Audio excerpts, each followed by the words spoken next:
ಈ ರೋಡ್ಗೆ ಅಟ್ಯಾಚ್ ಆಗಿ ಅಂದರೆ ಡಾಂಬರ್ ರೋಡ್ನಿಂದ ಇದು ಒಂದು 400 ಮೀಟ್ರ್ ಒಳಗಡೆ ಬರಬೇಕು. ನಕಾಸ ರೋಡು 33 ಅಡಿ ರೋಡ್ ಇದು. ಈ ರೋಡ್ಗೆ ಅಟ್ಯಾಚ್ ಆದಾಗಿ ಒಂದು 4.5 ಎಕರೆ ಲ್ಯಾಂಡ್ ಬಂದು ನೋಡಿ. ಸುತ್ತಲಾಗ ಬಸ್ತ್ ಮಾಡಿ ಕಲ್ಲು ಹಾಕಿ ರೆಡಿ ಮಾಡಿಬಿಟ್ರೆ, ತಂತಿ ಹಾಕಿಲ್ಲ. 4.5 ಎಕರೆಗೆ ಕಲ್ಲು ಹಾಕಿರೋ ಸುತ್ತಲಾಗಿ ಫುಲ್ ರೆಡ್ ಸಾಯಿಲು.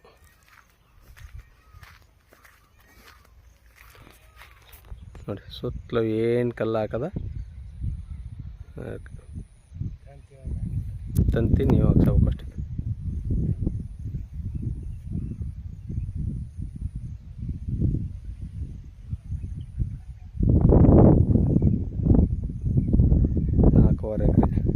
ಇದು ಮೈಸೂರಿಗೆ ಒಂದು 47 ಕಿಲೋಮೀಟ್ರ್ ಆಗುತ್ತೆ. ನಂಜನಗೂಡಿಗೆ 27 ಕಿಲೋಮೀಟ್ರ್ ಆಗುತ್ತೆ.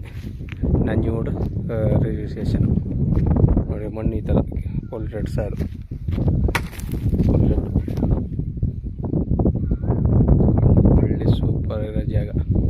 ಒಂದು ಬೋರ್ ಅದೇ, ಅಲ್ಲಿ ಬೋರ್ ಕಂತಲ್ಲಿ ಸರ್ವಿಸ್ ಮಾಡ್ಕೊಂಡಿಲ್ಲ. ಬೋರ್ ಅದೇ, ಒಳ್ಳೆ ನೀರು ಬಂದ ಅಂತ.